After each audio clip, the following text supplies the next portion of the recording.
Hi guys, you want to know how we make aluminum mechanic keyboard? We'll show you today. This is aluminum strip.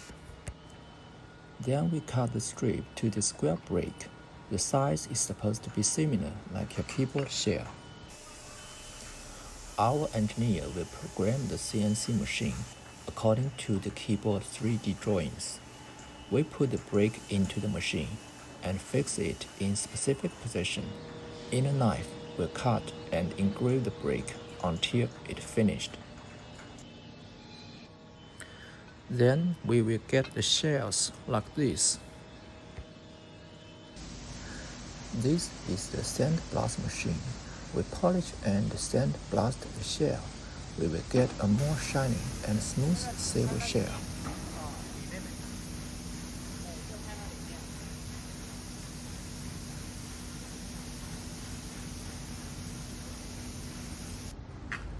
Then we put the shell on this holder.